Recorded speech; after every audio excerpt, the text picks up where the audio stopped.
A young boy named Alk was busy fishing by the lake one day when a strange man suddenly approached him and asked if he'd like to learn some magic. The offer sounded way too good to pass up, so from then on, Alk would spend the entire day training with Eldis to become a mage. One particular day, Eldis was giving Alk a lesson on how to use fire magic in case he ever needed to protect others, and it was a little more complicated than what Alk was used to, but he eventually got the hang of it. He was a little disappointed that it took him a whole day to master fire magic, but Eldis reminds him that most people have to study for an entire month to accomplish what he just did in a single day, so he should be proud of himself. Alk still wants to learn more, so he asks Eldis to continue teaching him. But he says they've done enough for today, so instead he suggests that they should just do some fishing until it's time for Alk to go home. Alk ends up agreeing to take a break, but he's not happy about it because he wants to learn magic as quickly as possible. Eldis chuckles and tells Alk that he has incredible talent for magics, so even if Eldis hadn't started training him, he's sure Alk would have become an exceptional mage on his own. If that's the case, then Alk asks why Eldis even bothered teaching him in the first place, and Eldis has his reasons, but before he could explain anything, a fish took the bait and started pulling on his line, so both he and Alk immediately dropped the conversation and tried to pull it up with all their might. The next day, Alk's training continues, and this time, Eldis has brought a magic book for him to read, but to Alk, it's more confusing than the time they started adding letters to math, so it takes a while for him to understand. Over the next few months, Eldis takes his time explaining all the magical formulas to him, and little by little he comes to understand them. However, by spring the next year, when it was time for their usual training session, Eldis came bearing some bad news. He said he has to leave the capital soon, so he won't be able to train Alk anymore, but before he leaves, he wants to give his student a friendly warning. With his talent, Alk could easily become a court magician if he wanted to, but Eldis told him that if anyone ever offered him the job, he should turn it down immediately because it's not worth the trouble. He then turns to walk away, but before he leaves, Alk has one final question for him. So he asks why Eldis chose to teach him magic in the first place, and Eldis explains that he did it because Alk's mother did him a huge favor while she was still alive, so he wanted to repay that kindness by looking after her son. Several years later, Alk is now a student at the Royal Academy, and he has just found one of the school's old yearbooks, so he flips through it and finds the section about Eldis.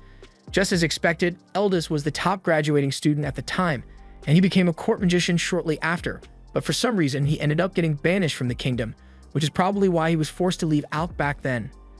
In that moment, Alk decides that the best thing he can do is become a court magician to change the opinion of the imperial court so he can repay Eldis' kindness, completely forgetting that that's exactly what Eldis told him not to do, and fast forward a little, we see Alk getting banished just like Eldis was.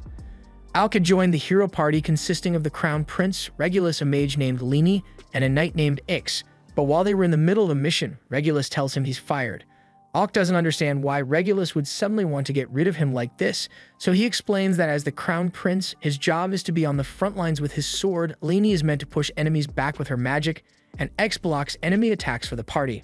But all Alk ever does is stay in the back and cast support spells like defense or enhancement.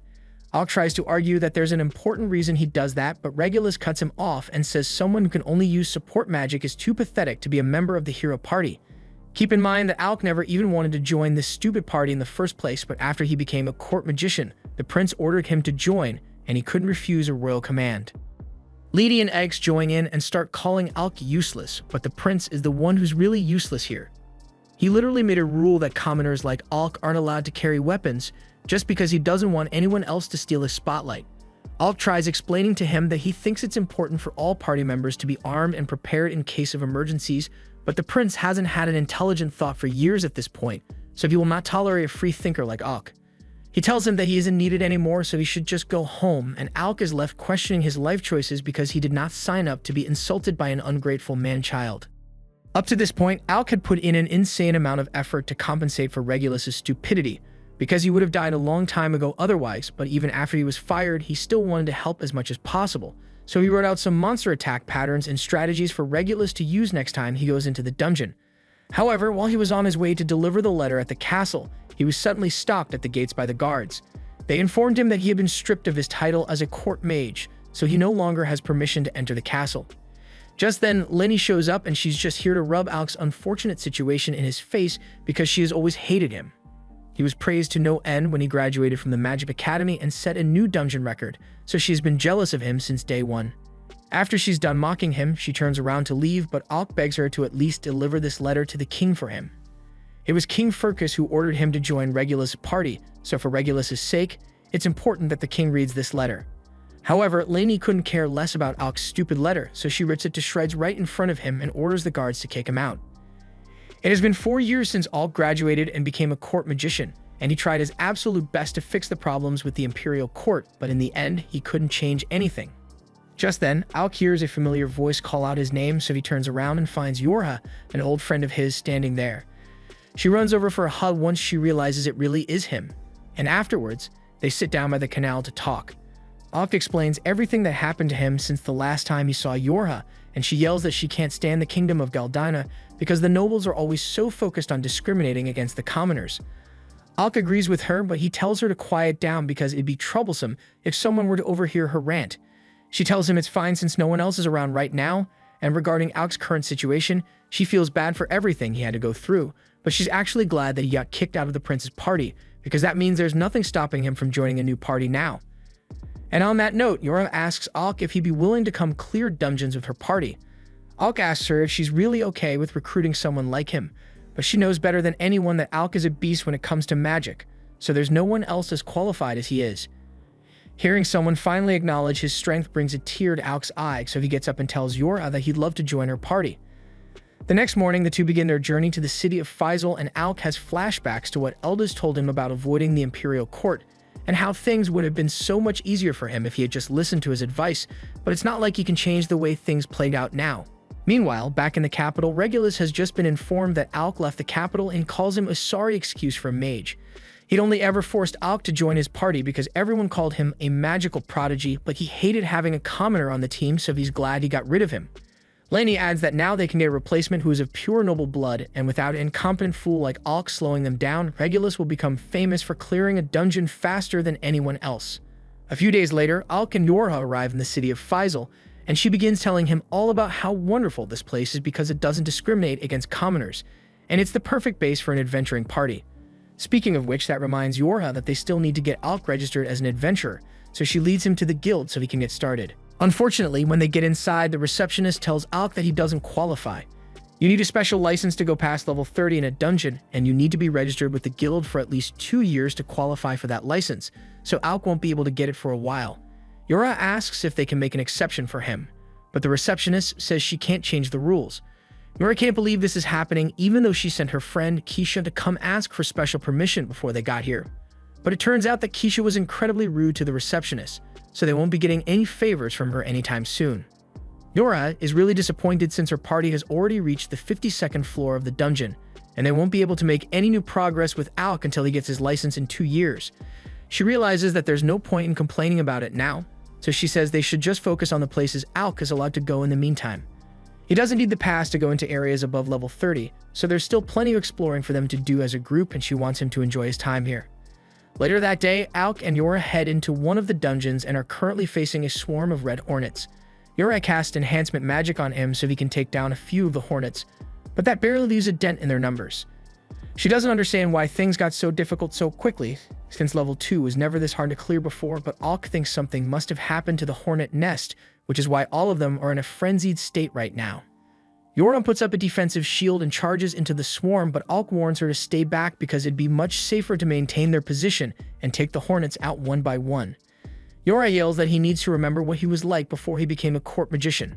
Back then, a swarm of hornets like this would have been no match for him, and he now realizes he doesn't have to hold back to avoid bruising the prince's ego anymore, so he is free to use as much magic as he needs. He stops restraining himself and uses attack magic to burn up a few of the hornets, and once he regroups with Yorha, he uses a wide area Thunderbolt spell to fry the remaining bugs. However, just when it seemed like the battle was over, a giant earthworm emerges from the ground and grabs Yorha. This thing must have been the reason the hornets were acting so crazy earlier, and it's definitely going to eat Yorha if he doesn't do something soon, so he needs to act quickly. He has a plan in mind, but just to make sure it will work, he asks her if her defense magic is still as strong as it was back when they were in the academy, and in response she asks him if his attack magic is still as strong as she remembers it to be. They both trust each other's capabilities, so Alk begins casting his Fire Tornado spell, completely engulfing the worm in a torrent of flames. Yorha was caught up in the flames as well, but Alk knows her shields are more than enough to protect her from flames of this intensity, so there's no need for him to worry. Once Yorha is back on the ground, she tells Alk that his magic is still just as amazing as before and she can't wait to meet up with the rest of the team so they can have fun just like old times. Before graduation, Alk was part of a legendary team of students consisting of Ornis the Genius Warrior, Krasia the Genius Archer, Yorha the Genius Support Mage, and Alk the Genius Attack Mage. On the day of graduation, they had just broken the all-time dungeon record by clearing the 68th floor, and as a result, they earned themselves top ranks at the academy. But as they were walking home and discussing their plans for the future, Alk suddenly stopped in his tracks and told his friends that he actually planned to become a court magician. His friends are disappointed to hear that, especially Ornis, since if Alk had joined them, they could have created the strongest adventuring party in existence, but he respects Alk's decision because he knows he must have a good reason. But before they went their separate ways, Yorha made it clear to Alk that she isn't giving up on recruiting him, so the second he becomes available, she will be there to extend an offer. That brings us back to the present, where Yorha is officially welcoming Alk to the party, and to celebrate, she treats him to a hearty dinner. However, she doesn't do so well with alcohol, so after one mug of beer, she becomes belligerent and can barely stay standing. It doesn't take long before she collapses on her seat and falls asleep, so Alk uses magic to cover her with his jacket so she won't catch a cold. Just then, a man suddenly appears behind him and says Alk is awfully considerate for an adventurer. Alk thinks it's just a random drunkard, so he decides to ignore the man and turns away, but this gets on the man's nerves, so he swings his bottle at Alk. The glass shatters on impact, but Alk had used a magic shield to protect himself, and he is about to retaliate, but all of a sudden, the man calls him by his name and tells him he lives up to the rumors. He then slides a dungeon pass onto the table for Alk and tells him he can think of it as an apology for testing him in such a crude manner. Alk was angry before, but now he's just confused because he has no idea who this man is, but all of a sudden, Yorha gets up from a drunken daze and asks Alk what the Guildmaster is doing here. Alk is shocked to find out that this man is really the Guildmaster, and the Guildmaster says he'd like to see what the former court magician can do in person, so he asks Alk to come down to the training center with him. A little while later, they all arrive at the assessment room and the Guildmaster officially introduces himself as Leviel Stans. Alk recalls hearing stories of how Leviel used to be part of an S-rank party, so he knows fighting him won't be an easy task, but he is still excited because he thinks this is the perfect chance to polish his skills before actually heading into a dungeon. As soon as the match begins, Alk launches a Thunderbolt at Leviel, but he rolls out of the way and launches a Water Slash at Alk in retaliation. Alk realizes that he won't be able to rely on long-range spells here, so he decides to get in close and beat Leviel in hand-to-hand combat. However, as he was approaching, Leviel had cast enhancement magic on his body, giving himself an insane speed and power boost. He is now so fast that Alk can barely keep track of his movements, and when Leviel finally decides to strike, even though Alk was able to block the strike with a shield, he is still sent flying into one of the walls. Yorha is starting to get worried, but Alk soon gets up and says he's fine. He was caught off guard by the speed of Liviel's attack earlier, so he starts thinking of ways he can dodge it next time. But then he starts laughing because he realizes he can actually do a lot more than dodge. Under the prince's command, Alk was forbidden from being proactive in combat, but as an adventurer, he isn't limited to evasion and support magic anymore. He coats his wand in magic to create a sword and charges forward, so Leviel launches another water splash at him. But Alk is easily able to slash through it as he advances. Leviel is impressed, but he doesn't think Alk will be able to do the same to his punches, so he enhances himself against and charges at him again. However, Alk had already prepared a countermeasure for Leviel's dash attack, so as soon as he gets within range, he is hit with the full force of Alk's Thunderbolt spell, leaving him wide open for Alk to strike. Leviel is amazed that Alk actually managed to land a hit on him, and he can see why Yorha praises him so often, but this test is far from over. Leviel activates his ancient artifact, forming large gauntlets around his arms, and a single punch from these babies is enough to leave a massive crater in the ground. Alk realizes getting hit by one of those would be devastating, so he needs to be really careful, but he doesn't intend to give up, so he tries hitting him with another Thunderbolt, but this time, it barely does anything to slow him down. Leviel's artifact's special ability allows him to heal his injuries over time, so the longer this battle drags out, the worse Alk's odds of victory will become. He needs to keep Leviel from healing, so he begins striking at him repeatedly, but none of his attacks are landing. Alk mocks Leviel for dodging all his attacks and asks him if he's scared to face him head-on, and that gets under Leviel's skin, so he takes a wild swing at Alk, leaving himself wide open for a slash to the stomach just as Alk had hoped. He has finally done some more damage to Leviel, but it's going to take a lot more than that to keep him down. Leviel charges at Alk again, and Alk tries to defend himself with his shield, but it shatters on impact from the sheer force of the punch. However, it does break Leviel's momentum, so Alk uses the opportunity to strike him in the chest. Leviel refuses to let himself loose to Alk, so he tries to hammer fist him, creating a massive dust cloud. Yora thinks Liviel is going a little too far for something that's meant to be a test. The hit like that shouldn't have been enough to knock Alk out, but he still manages to sneak up behind Liviel and launch one final strike, and that was the last of the strength he could muster, so his wand snaps and he falls unconscious. Yora rushes to Alk's side to check on him, and Liviel admits he might have taken things a bit too far this time, declaring Alk the true victor of the match.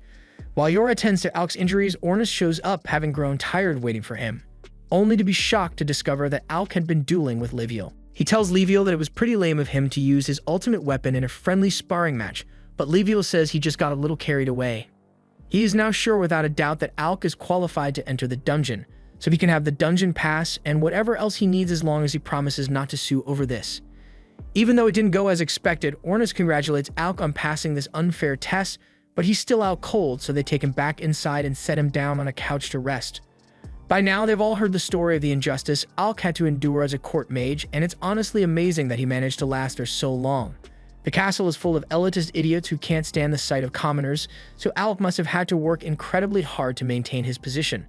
Just then, the receptionist barges in looking for the guildmaster and tells him that there's bad news, so Liviel tells the others he has some business to handle and leaves them in his office to look after Alk.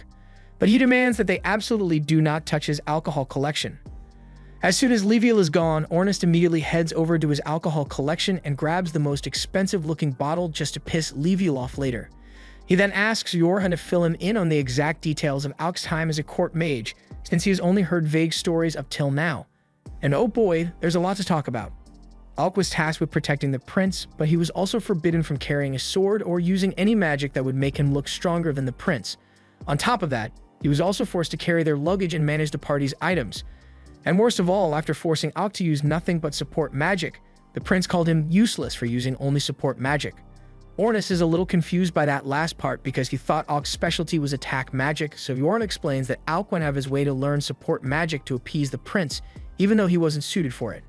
After learning of everything that the prince put Alk through, Ornus is enraged beyond belief, and as soon as Alk wakes up, he suggests they should put the dungeon raid on hold and head over to the kingdom to beat up that damn prince who made Alk suffer so much.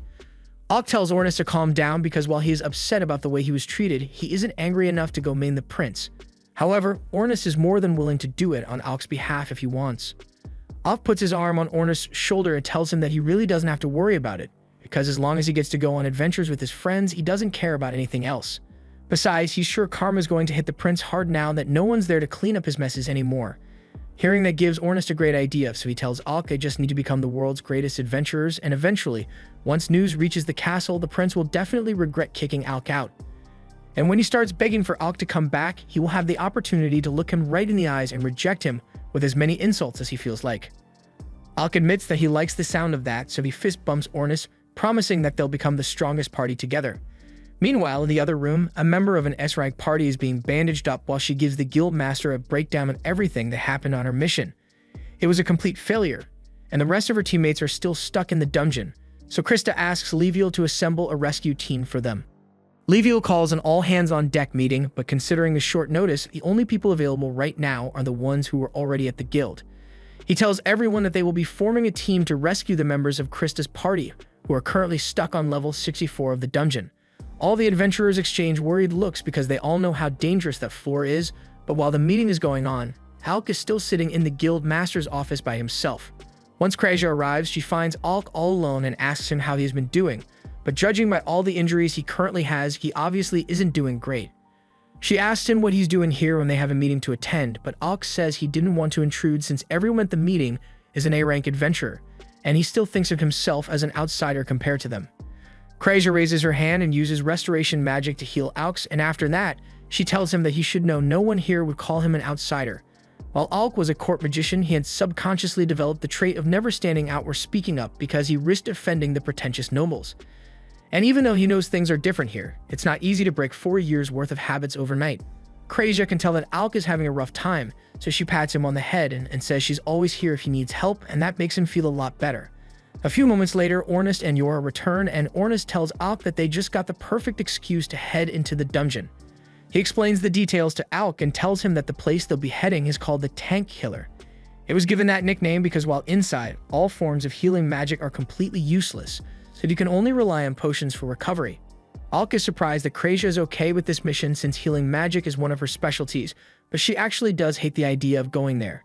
She just got forced into accepting it because Ornis kept insisting that it'd be a good starter mission for the team. Alk is a little worried that he may not be strong enough to be of any help, but Yora tells him he is the backbone of the operation. Their entire operation will be relying on Alk's magic, so they literally wouldn't be able to do it without him. The goal is to reach the party stuck on floor 64, and if they had to go down the normal way, they would never make it in time, but fortunately, they have this. The Guildmaster gave them a dungeon core, an item that allows you to skip boss battles up until the floor it was found on. This is the one that Krista brought back with her, so they should be able to use it to clear a path to the 64th floor fairly easily, but they do still need to be careful. The floor boss for level 64 is said to be an undead monster, so they will be relying on Alk's attack magic to take it out. To that end, they all tell Alk to conserve his energy as much as possible until they face off against the undead boss, but he asks if it's really okay for him to sit out most of the fighting, and Ornis tells him that this is the best way to do it since they can't risk Alk running out of energy during the big fight. The group teleports down to the 64th floor, and as soon as they arrive, they are confronted by a group of skeletons, so Ornis rushes ahead and begins taking them out with his spear. Yora tells Ornis to wait up because she needs to be nearby to cast defense magic on him, but with how things are going, he probably doesn't need it. Alk and Krasia slowly walk through the dungeon, and he mentions how surprised he was to find out that Ornis owns an artifact just like Leviel. Krasia explains that it's pretty much just a spear with sharpness and unbreaking 3 enchanted on it, but that's all someone like Ornis really needs. It's starting to get boring down here since Ornis is handling everything on his own, so Alk asks him if he needs a little help, but Ornis shuts him down and says he's got to take care of all the fodder on his own. Alk and Krasia keep walking, but all of a sudden he senses something trying to creep up on him, so Alk instinctively turns around and fires a lightning bolt at it. The others stop what they were doing and ask Alk what's wrong, so he explains that he felt like there was something behind him just now, and Ornis trusts his judgment. So he asks Alk if he can figure out what and where the thing is. Alk still can't see whatever it is, but his senses are saying it's right in front of him, so he creates a mana sword and strikes. His sword connects with its body, revealing the creature to be a Grim Reaper, and Ornis cheers for Alk because it looks like his senses are still as sharp as ever. The way Ornis said that makes Alk think he must have known about the Grim Reaper ahead of time, but in Ornis' defense, while he did know there were invisible monsters on this level, he didn't know how to deal with them, so he thought it would be a good idea to let Alk figure it out on his own to boost his confidence a little. Recognition and trust are 2 things that Alk never received while he worked as a court mage, so it makes him happy to know that his teammates have so much faith in him. But as he takes out the Grim Reaper, he yells that it still doesn't make what Ornis did right. Krasia and Yora also knew about the invisible enemies and didn't tell Alk about it, and they apologized for it, but it was all Ornis' idea in the first place, so Krasia tells Alk to take his anger out on him instead. Alk tells Ornis that they are going to have a long talk about this once they get home, but first, they need to complete their mission. So the party presses deeper into the dungeon. Further down the line, they end up running into a horde of skeletons that's even bigger than before, and Ornis gets excited because this is bound to be a decent challenge. Yora reminds him that they are here on rescue mission, so there's no need to overdo it, but there's nothing Ornis loves more than a good fight. He tells everyone to stand back so he can handle this by himself, but Alk refuses to let him go ahead on his own again, so he joins in on the fight while Yora casts enhancement magic on them.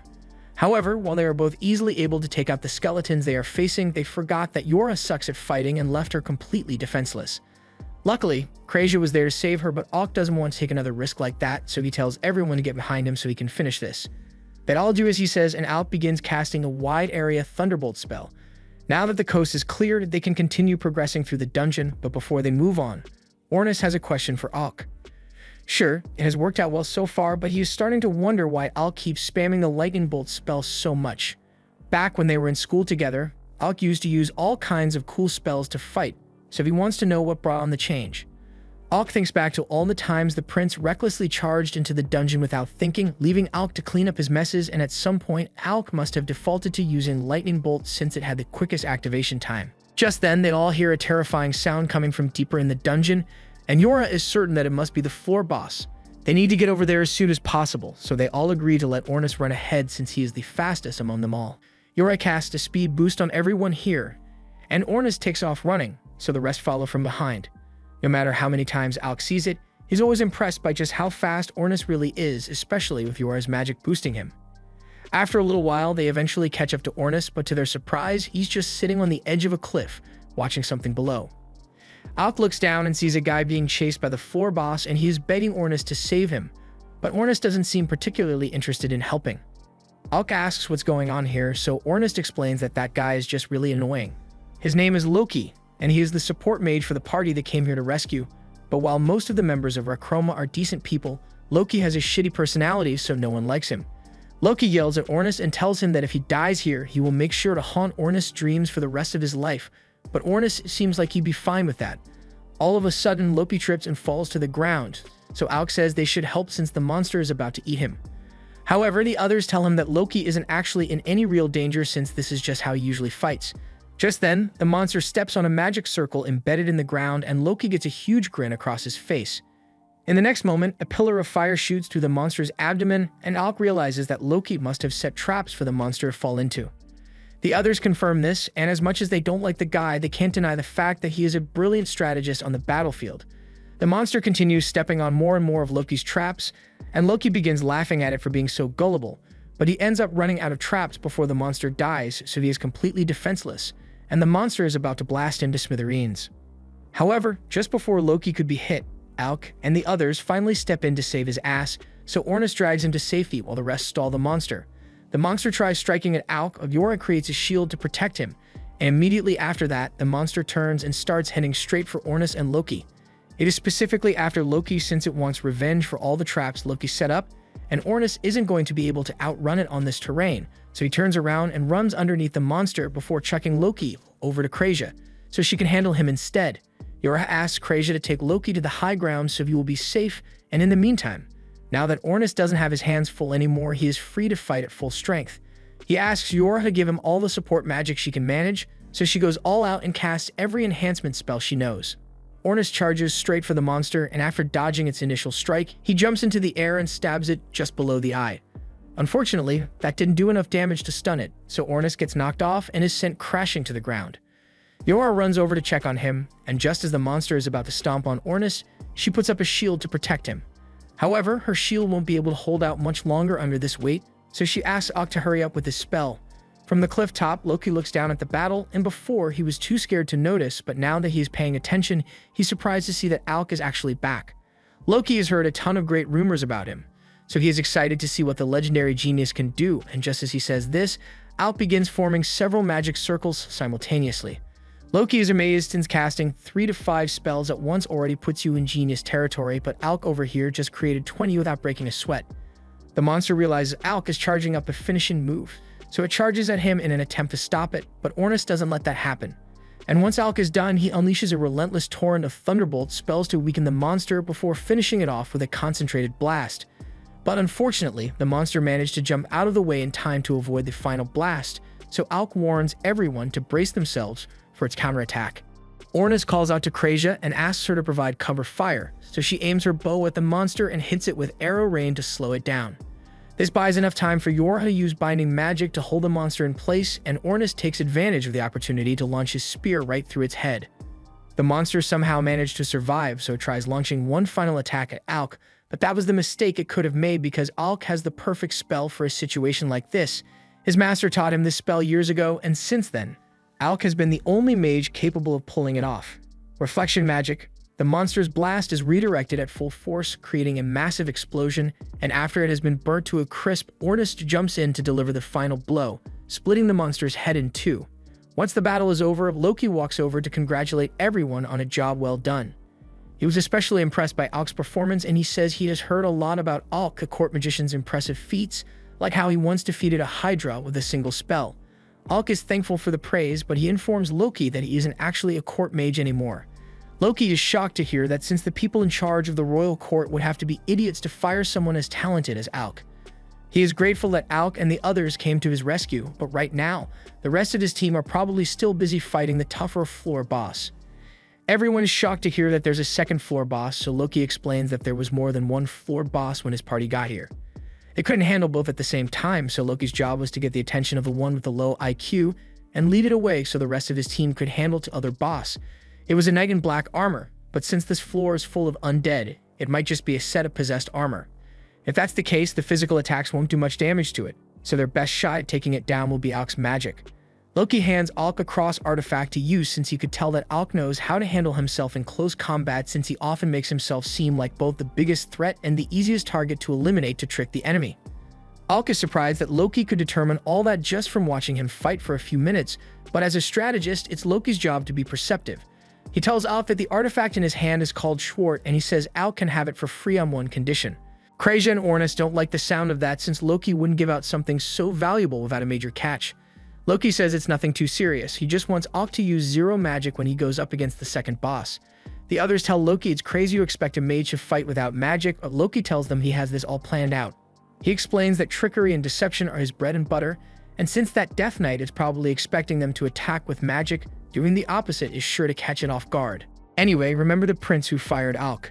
This is him now. He and the others are currently being chased through a dungeon by two caterpillar monsters, and the prince doesn't understand how this could have happened since he has never had trouble with these kinds of monsters before.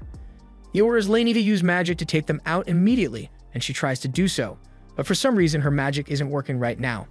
The prince calls her useless and decides that he will just have to cut the monsters down on his own, but as he turns around and tries to slash one, his blade bounces off, and it was at this moment that he realized he might be washed. Lainey and the knight grab the prince off the floor after he got bodied and start running towards the exit. All the while, the prince tries to figure out what could have gone wrong. His swings used to be so much more powerful, and now that he thinks about it, he realizes that his drop in strength happened right around the time that he kicked Alk out of the team. However, instead of accepting that Alk was actually contributing to the team, the prince comes to the conclusion that Alk must have placed a curse on him to get revenge. After escaping the dungeon, the prince goes to see one of the royal magicians, Vogan Fornius, to check if there has been a curse placed on him, and after a brief magical scan, Vogan tells him there's no curse. The prince can't believe it because there's no way he would have struggled with clearing the 30th floor if Alk hadn't cursed him. But Vogan knows there's an anti-magic field down on the 30th floor, so he tells the prince that he probably just felt weaker because his support magic wasn't working. The prince scoffs and says all support magic is useless trash that cowards like Alk rely on, and Vogan is doing his best to stay composed in the face of the utter nonsense that the prince is spewing. However, he does find it strange that Alk didn't warn the prince about the anti-magic field down there ahead of time, since he is the legendary student who made it all the way down to the 68th floor. The prince laughs and tells Vogan that there's no way an idiot like Alk actually accomplished something like that, so it's probably just a rumor that the commoners spread amongst themselves. Vogan doesn't even bother trying to correct the prince since there's no cure for arrogant stupidity, but all of a sudden a guard enters the room to inform the prince that the king wants to speak to him regarding the situation with Alk. The prince smiles because he thinks his father will be on his side, but as soon as he arrives, the king begins telling him a story about Eldis. He explains that Eldis was a court magician whom he had banished years ago, and he was an incredible fool. Eldis was a noble who had the nerve to stand before him, the king of Galdana, and tell him that unless he changes the way commoners and court magicians are treated, a great tragedy will befall the nation in the near future. The prince speaks up and says Eldis deserved to be banished because no nobleman should speak the king in such a manner, but that wasn't the reason the king called him a fool.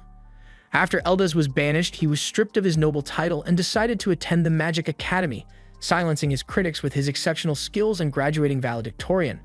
However, even though he could have chosen to do anything with his fame and power, he foolishly chose to return to the castle and work as a court magician.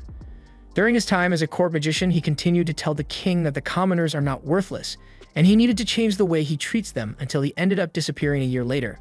The king hadn't given Eldis' words much thought at the time, but lately he has started to wonder whether Eldis might have been right, which is why he ordered the prince to explore the dungeon.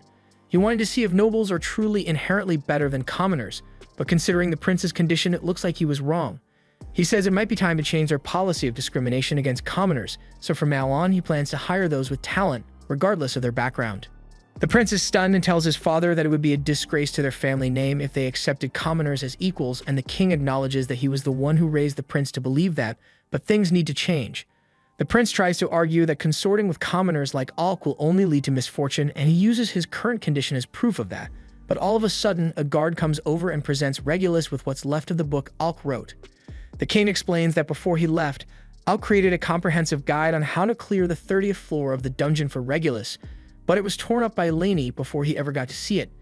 The prince can't believe what he's hearing, so he tells his father he doesn't feel well and excuses himself. As Regulus leaves, the king speaks to Vogan and tells him that while it may be difficult, he would appreciate it if he would help Regulus as much as possible, and Vogan promises to do his best.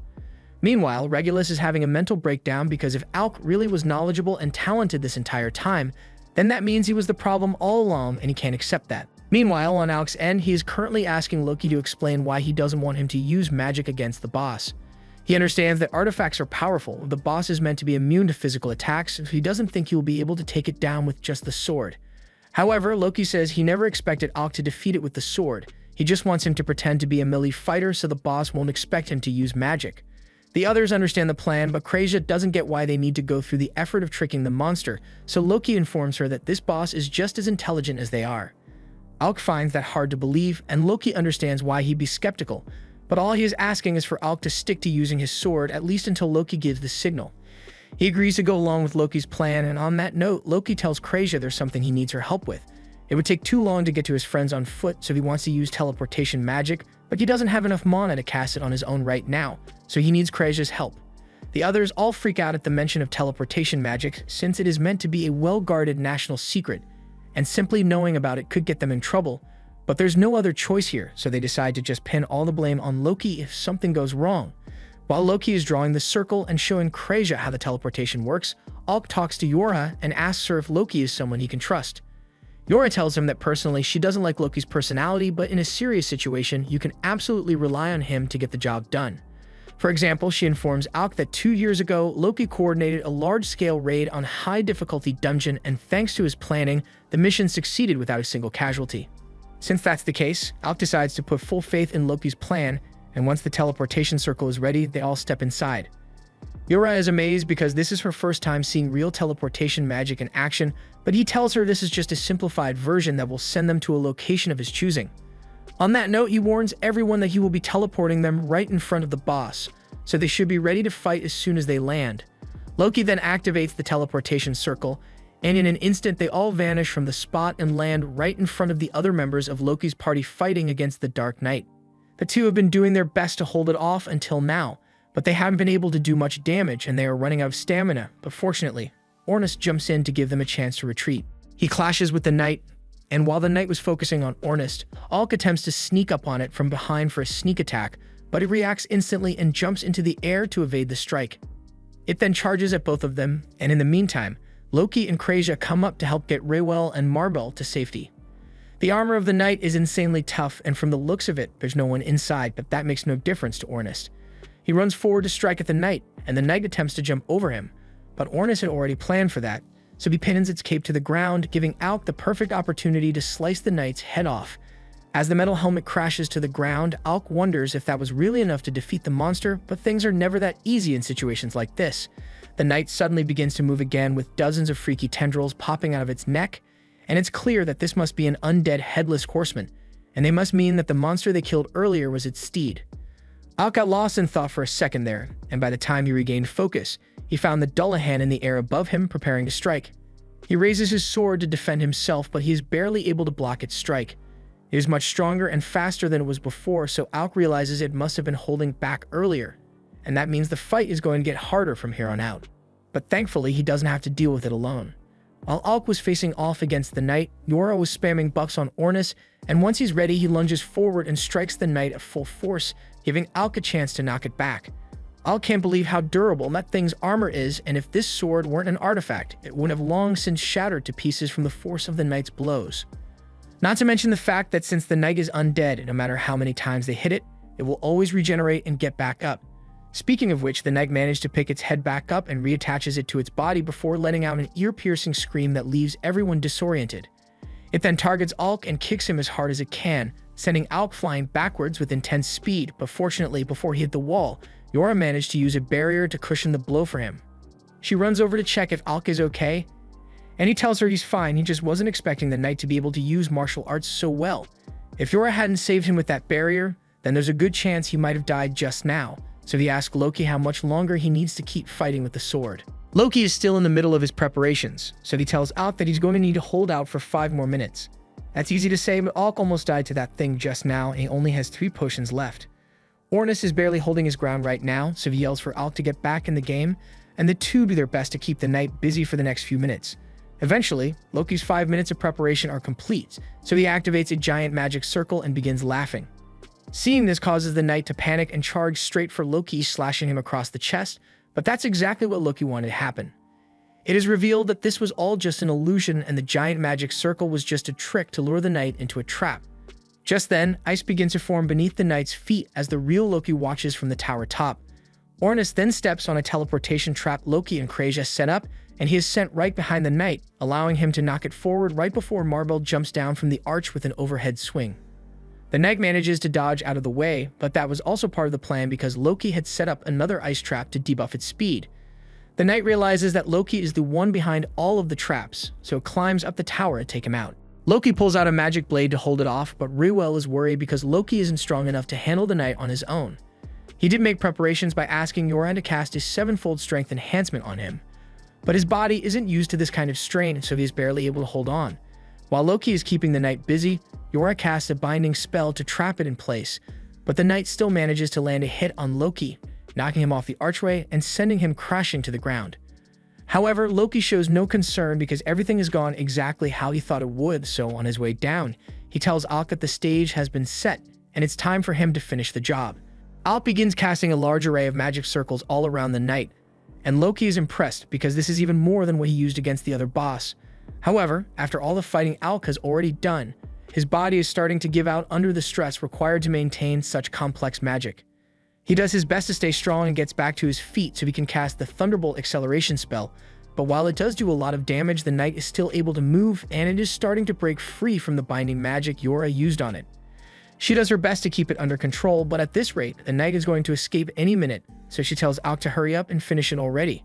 However, that's a lot easier said than done because Alk's body is on the verge of quitting on him. This is the second time today that he has had to use such a powerful spell, and the sudden drain of mana would have left anyone else in critical condition. Alk is no exception, but he has a lot to fight for now, so regardless of how much it hurts, he pushes through and completes the casting process for one of his ultimates. A lightning dragon is formed, and as soon as Alk releases it, it flies straight towards the knight, vaporizing it on contact and putting an end to the battle. Now that there's no more danger, Alk collapses to the floor from exhaustion, and he jokes to himself that having reliable teammates makes a huge difference when you're facing danger. Yora comes over and tells him it's more like they were relying on him this entire time since they couldn't have taken that thing down without him, and Ornist is just glad that Alk is back to his usual powerhouse self. On another note, he reminds Alk of the bet they made earlier, and Alk recalls that before the fight began, Ornist said that the first person to pass out would have to do a dare, and Alk technically passed out a moment ago, so he's on the hook. Though since it was after the fight was over, Ornist decides to be lenient with the dare and tells Alk that from now on, he's not allowed to keep secrets from them if something is bothering him. Whether it be Ornist, Yorha, or Krasia, he wants Alk to talk to at least one of them when he has a problem so they can help him out. Rywell comes over to thank Alk and the others for their help. Marbell also wants to thank him, but she's a lot more hands-on and gives him a kiss on the cheek, much to Yora's horror. Marbell asks Alk if he'd like to raid dungeons with her sometimes, but Yora interjects and asserts that Alk is their party's magician, so she can't have him. The Rec Chroma party owes Alk a lot, so as the leader, Rewell offers to write a recommendation for him. Alk is a little confused by the mention of a recommendation, so everyone explains to him that in order to be promoted to S-rank, you need to have a recommendation from an S-rank party and the guildmaster's approval. It should be hard to get the guildmaster on board, so Raoul says Alk can leave the rest to him. After that, Alk collects the knight's magic stone, and with this, the Rec Chroma rescue mission is officially a flawless success. After returning to the guild, the receptionist congratulates Alk on the successful mission and tells him that he has become a hot topic in the guild as of late. She asks him if he managed to get some rest to recover after his big fight, and Alk says he's in perfect shape, so she hands him his reward, and he is about to go on his merry way.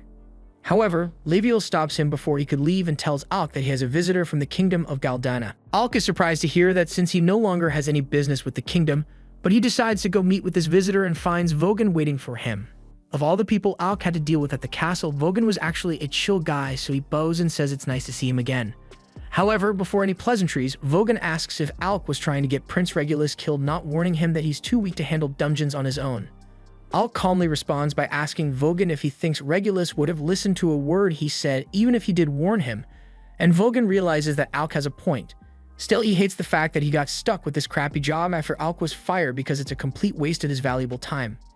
Alk asks if that means Vogan was assigned as the replacement magician for Regulus' party, but Vogan says he can hardly call himself a magician anymore because he's more of a glorified babysitter. After Alk left, Regulus tried to challenge the 30th floor of the dungeon on his own, and he was severely injured in the process. Vogan hoped to lecture Regulus and help him learn a lesson from his failure, but instead, Regulus refused to accept responsibility and demanded that Vogan escort him here so he could confront Alk. Alk asks if that means Regulus is in the city right now, and Vogan confirms it, saying he's down in the underground training arena as they speak. Alk wasn't expecting to have to deal with Regulus again, but he thinks this is a good opportunity to settle the score for good.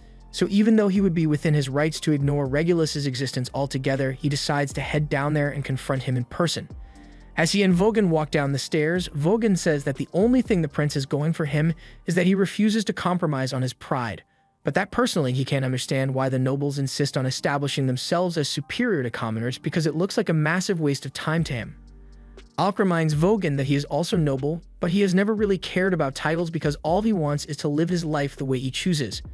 Once they arrive in the arena, they find Regulus standing in the middle, and to Alk's surprise, the first thing he says is that the king plans to change the way things are run in the kingdom, and while he personally doesn't agree, out of respect for his father, he will concede on that front. This gives Alk hope that maybe Regulus might have come to his senses after all, but he goes on to state that he still can't stand the idea of having to listen to nonsense from commoners like Alk. Alk tells Regulus that if he had listened to his advice, then he would have been in a much better situation than he is now, but Regulus refused to hear it, and Alk can tell that he's not getting through to him, so he decides to stop wasting his time.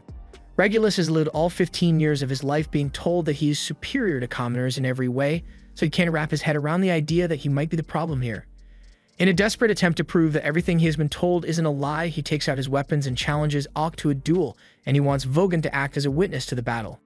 Regulus charges at Alk, forcing him to defend himself with his wand, but he is caught off guard by the fact that Regulus is using daggers instead of his regular long sword. A few years ago, when Regulus was first picking out his weapon, Alk had advised him to go with daggers instead of a long sword since his body was still too small to handle the weight effectively, but Regulus immediately dismissed his concerns without a second thought, but he is now following that advice. However, simply switching weapons didn't magically make him a better fighter, so Alk sidestepped one of his attacks, leaving Regulus to faceplant into the ground. He could tell that Vogan had something to do with arranging all this, so he asks what he said to the prince, but all Vogan told Regulus was that if he wanted to refute Alk's strength, then he would need to prove his claim by defeating him in battle. At the end of the day, it was Regulus' choice to come here and challenge Alk, and Regulus deserves a little credit here, because he didn't even consider pulling any dirty tricks. He just came here for a fair one-on-one. His daggers are artifacts, so they pack a decent punch, and when Regulus clashes with Alk head-on, he is actually able to break through his shield. But that's all that he could manage. Regulus did a lot of training with these daggers in preparation for this fight, and they made him realize that Alk's support magic was the only reason he ever made it so far in the dungeon. After Alk was fired, he kept trying to clear the 30th floor of the dungeon over and over, but he would always end up badly hurt afterwards, and he couldn't understand why. However, he eventually decided to read the recovered pages of the report Alk wrote, and it infuriated him that everything Alk wrote turned out to be true. So if he had used it from the start, he wouldn't have failed so much. Just from reading it, he could tell how talented Alk was, and that made it even harder to accept how he had treated him. So Regulus tells Alk to activate his artifact and face him. Alk asks Regulus if he's sure he still wants to fight even though he is aware of the power difference between them. And Regulus refuses to back down, but before they clash, Alk has one question. He wants to know if it's true that the king really wants to change the way the royal court is run, and Regulus confirms it, adding that his father was apparently testing the strength of the peasants, which is why he sent Regulus and Alk into the dungeon. If it was all a test, that explains why the king always treated him so kindly, and this news is the best thing Alk has heard all day, because it means those 4 years he spent as a court magician weren't wasted after all. Now, as for Regulus, he tells him to prepare himself because he won't be holding back. He pulls out his artifact to charge at him, and Regulus is quaking in his boots because he knows he's about to get the shit kicked out of him, but he still stands ready and awaits Alk's arrival. However, at the moment of impact, Alk changed trajectory and struck the ground instead of Regulus. Regulus demands to know why Alk chose to spare him, and he reminds Alk of all the times he insulted, ignored, and made fun of him for no reason. He built his entire identity around the idea that he was superior simply because he is a noble.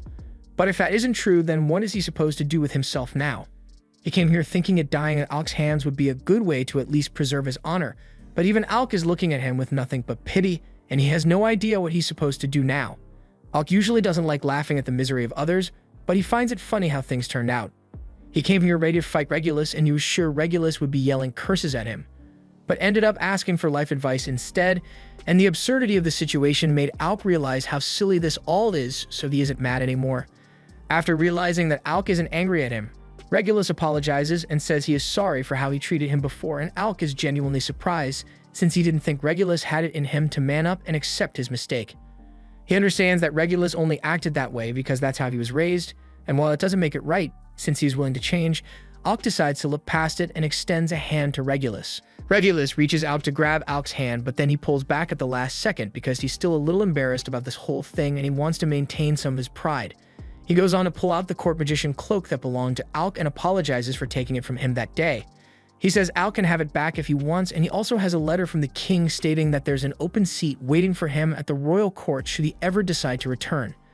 Alk asks if the king is trying to order him to return, but Vogan tells him that this is explicitly a request and he is free to refuse if he wishes. In that case, Alk says he doesn't need the cloak or the letter because he's perfectly happy with his party and he has no intention of ever leaving them again. Regulus accepts Alk's decision, but he still wants him to have the cloak since it rightfully belongs to him. He then tells Vogan it's time for them to go because he has nothing more to say to Alk, but as he is walking away, he has a faint smile on his face and it seems like both Alk and Regulus have gained some closure from this encounter. The next morning, Alk meets up with his friends and asks them if they have any free time today. Jora, Krejia, and Ornis all say they are free, so they ask what he had in mind. Alk says he was hoping to have them show him around Faisal since he still isn't used to things here. But while they would usually all be happy to help him out, Ornis and Krejia recognize this as a golden opportunity to give Jora some alone time with Alk, so they both make up fake excuses to get out of it and tell Alk he's going to have to go with just Jora. Alk doesn't notice anything strange about the others suddenly backing out, and Jora just laughs it off, but she knows those two just gave her an easy layup. However, she almost immediately fumbles it by asking Alk if he wants to reschedule the date, but he says he's fine with it just being the two of them. Jora gets excited when she hears him say that, so she gets up and promises to show him everything there is to see in Faisal. Later that day, Alk and Jora are walking through town, and she explains to him that since Faisal is an adventurous city, things like weapons, armor, and all kinds of other items are sold here regularly. But she also warns him to be careful about what he buys because shady merchants will often try to scam you with worthless junk. It's good advice, but Jora says this while she's literally fallen for a merchant's scam, so Alk isn't sure she really understands what shady looks like. The merchant is literally trying to sell her a drug that supposedly lets you fight for several days without rest, and Jora has completely fallen for his pitch, but just one look at its menacing aura tells Alk that the pill is bad news, so he grabs Jora's hand and tells her to follow him. He thinks it will be best if they just let Ornis and Krejia do the shopping instead since Jora tends to get distracted, and while she doesn't deny that she falls for scams from time to time, the last time she told Ornis and Krejia to do the shopping, Ornis came back looking like Zorro and Krejia bought a giant teddy bear, so those two can't be trusted to go shopping either. In that case, Alk offers to handle the party's purchases from now on, and Jora tells him that it would be a big help.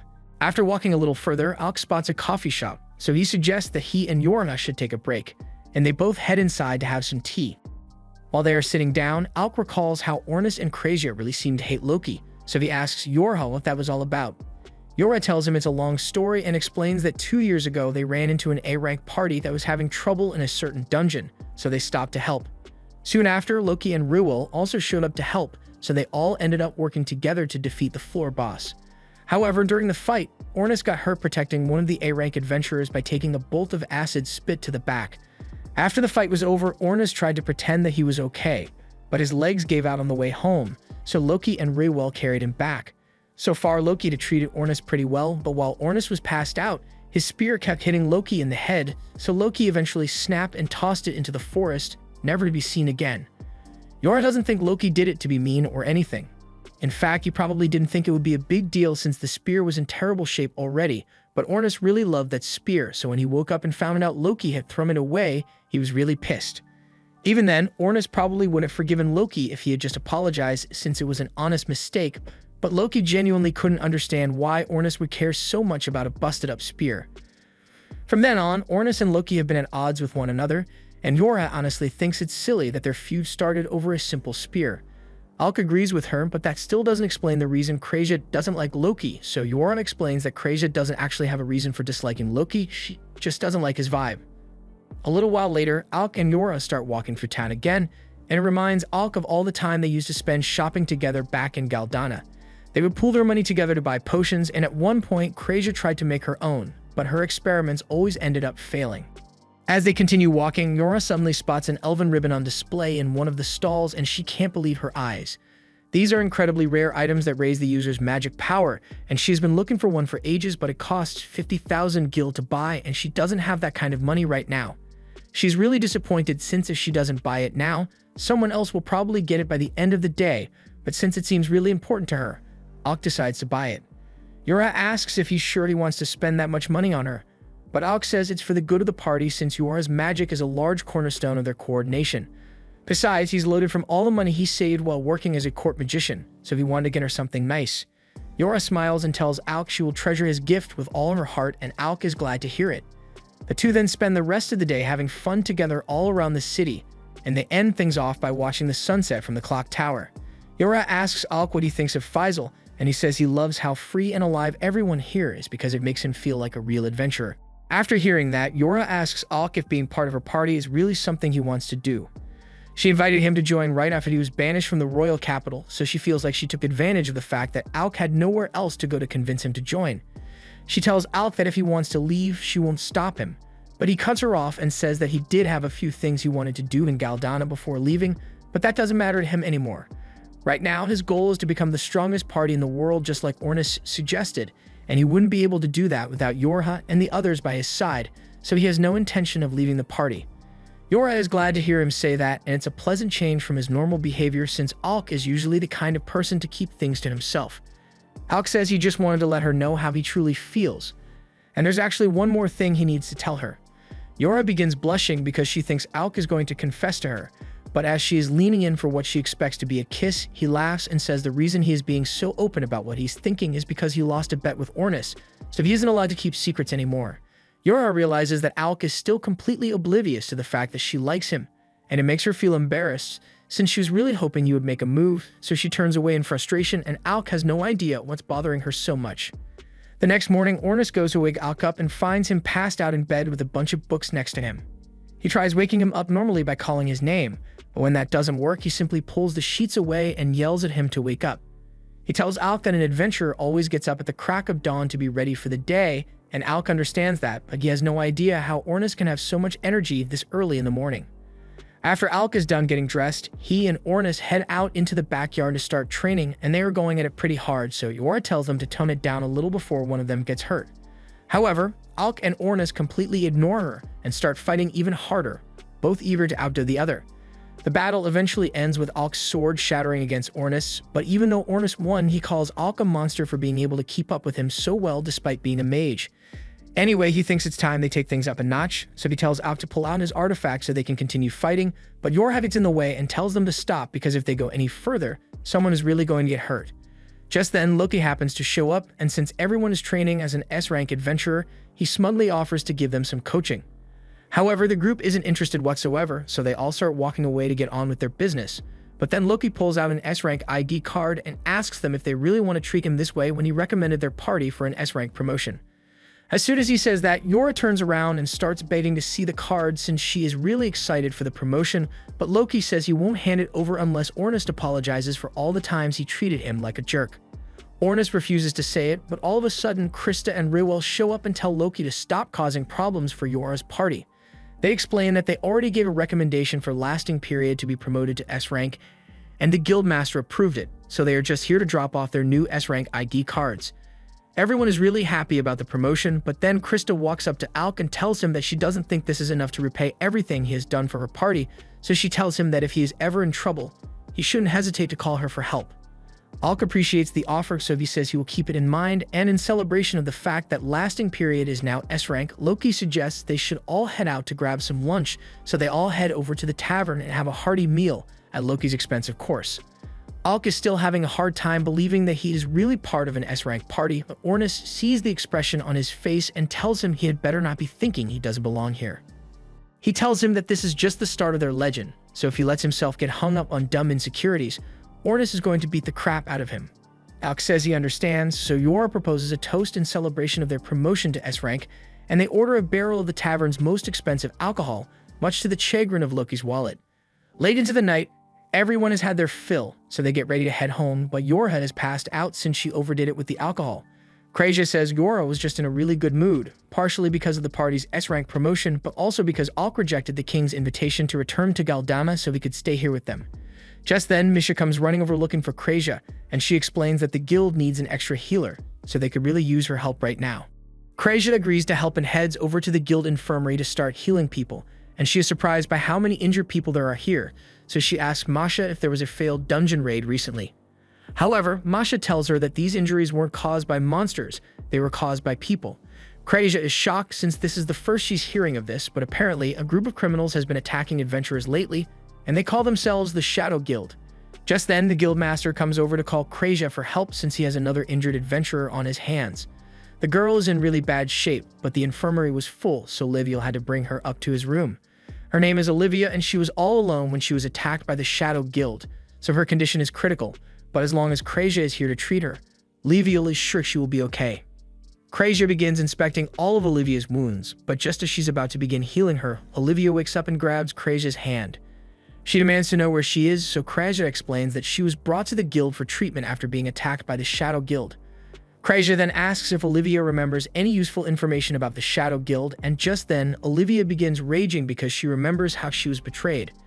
She swears to get payback for what he did to her, so she asks Krejia to heal her as soon as possible so she can go out and fight.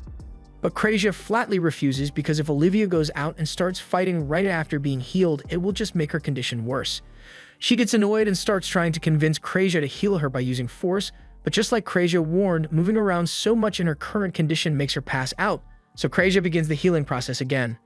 Olivia is from the Nameless Party, and she is one of the best swordswomen in Faisal, but that begs the question, who would be strong enough to do this kind of damage to her? By the next morning, Krejia is done healing Olivia, and she is so tired that she falls asleep at the bedside. Meanwhile, elsewhere in the city, Alk was at the library reading up on the arcane dungeon when he was suddenly approached by a boy named Leorg. He says he is a member of the S-rank party Nameless, and he asks Alk if he would be willing to join him on a labyrinth raid. Later on, Krejia heads up to Olivia's room to check on her, but she finds Olivia training with a sword even though she should be resting, and Liviel is just sitting there while she does it. Krejia asks why he didn't stop her, but he says Olivia refuses to listen to anything he says, so there was nothing he could do. She's even refusing to tell him what happened with the Shadow Guild, so he can't move forward with his investigation. Krejia grabs Olivia and tells her she needs to be laying down, but Olivia argues that the real problem here is the fact that she still can't use her legs properly, so she yells at Krejia to do her job as a healer. Olivia is being really rude, but Krejia doesn't let it get to her and instead asks Liviel to leave the room so she can start treating Olivia's legs. Krejia then begins using healing magic on Olivia, and Olivia is surprised that she's not asking any questions about what happened. Krejia more or less understands that Olivia was betrayed by someone she trusted, and if she doesn't want to talk about it, then Krejia doesn't intend to pry, but right now, Olivia needs assistance, so she wants to do everything she can to help. After hearing that, Olivia realizes that Krejia is just a nice person who's just trying to help, yet she has done nothing but disrespect her this entire time. She feels horrible about the way she acted, so she gets on her knees and apologizes for the way she acted before. It was her own weakness that got her into this mess, yet she took her frustrations out on Krejia instead, and she promises to make up for it. Krejia is glad that Olivia has had a change of heart, but she doesn't want her to feel too bad about herself, so she gives her a little kiss on the forehead. Olivia freaks out and asks Krejia why she did that, but she says it's just something her mother used to do to calm her down whenever she was upset, so she thought it would help. Hearing Krejia say that reminds Olivia of her own mother, and Krejia notices that she seems to be deep in thought, but when she asks about it, Olivia changes the subject and asks if she can get something to drink. Krejia is more than happy to help and makes Olivia a cup of tea, but before she could pour herself one as well, Olivia says she has another favor to ask. She says she just realized that she hasn't eaten anything since yesterday, so she's feeling a little hungry. Krejia understands, so she offers to go get some snacks, but as soon as Krejia left the room, Olivia reaches over and drops something in Krejia's cup. Meanwhile, back at home, Alk meets up with Yorha and Ornis to tell them about the meeting he had with Lorg and his proposal for a dungeon raid. Ornis has heard of Lorg before, and he's sure Alk must have been thrown off by the way Lorg looks, but the truth is that guy is older than all of them combined. Alk can't believe it. So Yorha explains that Lorg is an elf, and he just enjoys acting all cutesy for some reason, even though he's at least 100 years old. As for the dungeon raid Lord mentioned, Ornis is kind of intrigued, so he asks Alk if he has any details on it. Alk explains that Lorg said the raid would take place on the 72nd floor of the dungeon, and the plan is to go in and clear it as soon as possible. He even offers to let Alk keep the dungeon core once it's all over, but Alk couldn't believe Lord was willing to let Alk's party swoop in and clear the final floor of the dungeon when Nameless has been working on clearing it for months. Lord could see that Alk was skeptical, so he explained that he and the rest of his party actually have some business to handle with the Shadow Guild since they hurt one of his teammates and he needs to retaliate. But while he's doing that, he won't be able to clear the dungeon, so he was hoping Alk and his party would handle it for him. Yora thinks it's a good deal for them, but Ornus starts yelling and says it's way too fishy. The Nameless party giving up the right to clear the dungeon is one thing, but them also planning to take down the Shadow Guild sounds too good to be true. Alk agrees that it seems suspicious, but Yorha, on the other hand, doesn't think Lorg is the kind of person to set them up. Sure, he's a little weird, but he's the one who keeps his party functioning, so she doubts he'd do something if Sinister is trying to trick them. Either way, standing around here isn't going to get them any answers, so Ornus grabs the core and tells the others that the rude girl Krazia was healing yesterday was apparently from Nameless, so if they want to confirm Lorg's story, they should just ask her. The others agreed, so they all start heading towards the guild, but before they could head inside, Misha comes running out in a panic and bumps into them. They ask her if something is wrong, and Misha informs them that something terrible has happened to Krazia, which is why she was in such a rush to get help. The group walks inside and finds Krazia leaning against the wall, barely able to stand, so they rush over to her side to check on her. Krazia tells them she's mostly fine, but she got drugged earlier, and by the time she woke up, Olivia was gone. It doesn't take a genius to figure out that Olivia was the one who drugged Krazia, but Krazia is still really concerned because she thinks Olivia might have gone back into the labyrinth in an attempt to get revenge. Ornus asks her why they should care if Olivia wants to risk her life getting revenge, so Krazia explains that Olivia's injuries aren't fully healed yet, so she's in no condition to fight. Ornus understands that, but he still doesn't get why they should be worried since at the end of the day, it was Olivia's decision to make, and she happens to be the strongest swordswoman in the kingdom, so he doubts the Shadow Guild could actually defeat her. Ornus may be right about Olivia being strong, but Krazia remembers her mentioning something about a traitor, so she doesn't think it was the Shadow Guild alone that defeated her. There must be someone else waiting for her down in the dungeon, someone who is strong enough to leave the nation's strongest swordswoman in critical condition, and Krazia is not going to stand by and let her get herself killed even if it's none of her business. She says she'll go alone if the others aren't willing to help, but as she walks out the front door, she realizes the others are following her. They say they can't just leave Krazia to face the danger of the dungeon alone, so if she wants to save Olivia so badly, then they are coming with her. They all head down to the labyrinth dungeon entrance together, but Ornus really isn't looking forward to having to deal with the labyrinth. Alk asks why, so Yoran explains that there are tons of teleportation traps scattered all throughout the dungeon, so it's difficult to navigate, and Marbell adds that it's common for groups to get separated in there, so everyone needs to be extra careful. That was a useful warning, but the group has no idea what Marbell is doing here in the first place.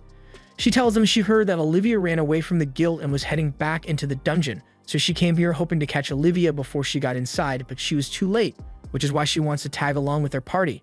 She explains that Luard also asked her to join the raid as a replacement for Olivia's skill set since she is also an S-rank swordswoman. But the main reason she agreed to come is because she wanted to see more of Alk's amazing magic up close and personal, but Yorha is having none of that, so she pushes Marbell away and tells her that unlike Nameless, they'd already have a team dynamic set up and they wouldn't want to ruin that. Alk asks Ornus what Yorha is talking about, so he explains that while Nameless may be a party, the team members act more like 4 solo adventurers.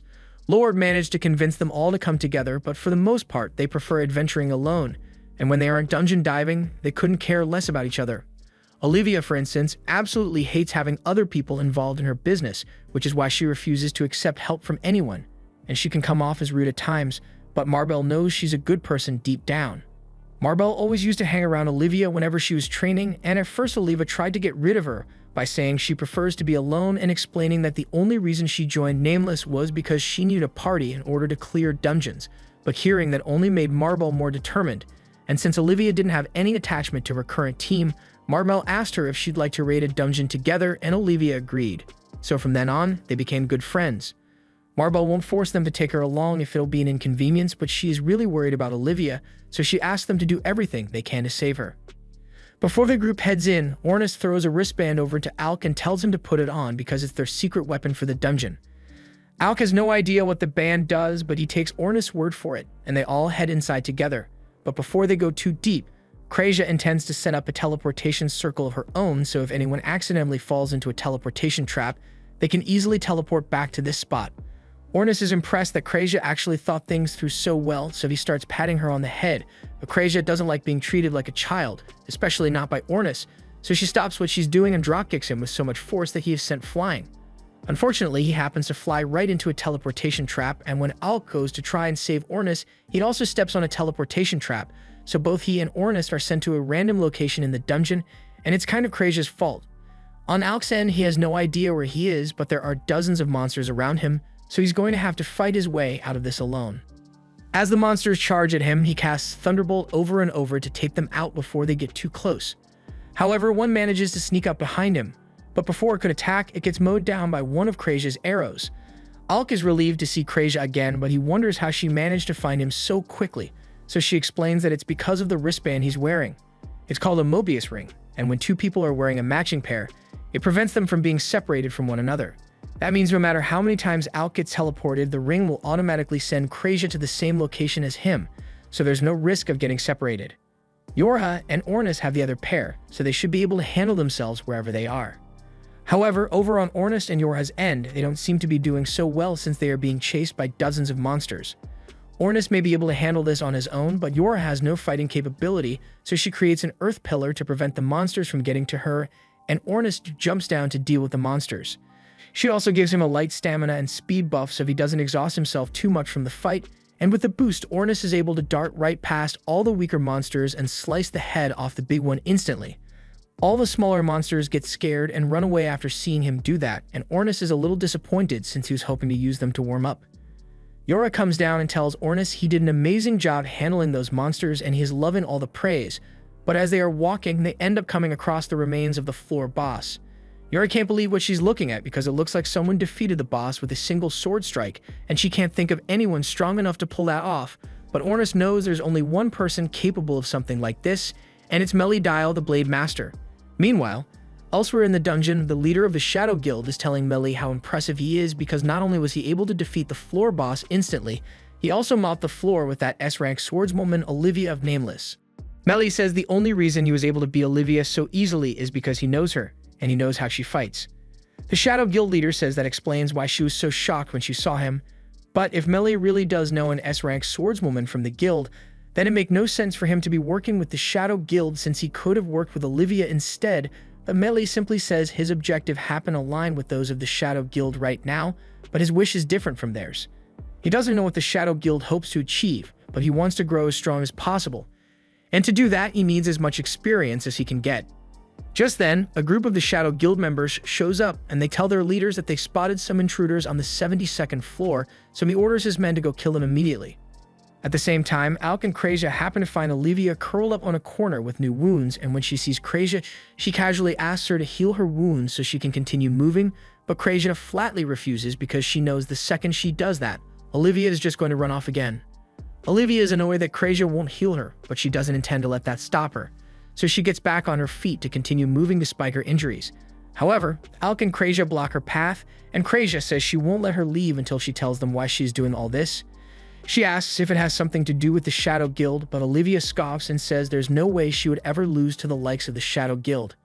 The person she's after is her former teacher, and she wants to kill him because he's the one who let her mother die. She then steps onto a teleportation trap to get away from Alk and Krasia, but they notice what she's trying to do and manage to get to the circle before it activates, sending all three of them right into the heart of a monster den. They are completely surrounded, so Alk rushes out to start taking down a few of the monsters, but there are too many for him to handle alone, so Krasia decides to heal Olivia so she can fight. She tells Olivia she can create a teleportation circle to get them out of here, but it's going to take some time, so she needs Olivia and Alk to stall the monsters. That's all Olivia needed to hear, so she runs out to join Alk in the fight, but while Alk is a good swordsman, he still has areas where he falls short, and in this case, he can't seem to reach the weak spot of the monsters, so he has to fall back. Olivia, on the other hand, doesn't seem to be having any trouble slicing the monsters' heads clean off their bodies, and when she realizes how much Alk is struggling, she tells him he needs to practice more often because an S-rank swordsman like him should be struggling this much against monsters like this. Krasia eventually finishes setting up her teleportation circle, so she tells Alk and Olivia it's time for them to leave. But when she tries to activate the circle, it suddenly collapses, leading her to realize that this section of the dungeon must have an anti-magic barrier in place, so they won't be able to use any spells until they get rid of the Magic Eater. Even more monsters began to approach, so Olivia asks our boy if he thinks he can do better than last time, and Alk says he will try his best. The two then begin their attack, and as Alk watches Olivia slice through the bodies of the monsters, he can tell that she is very quiet and efficient with her strikes, and it's no wonder that they call her the best swordswoman in the city.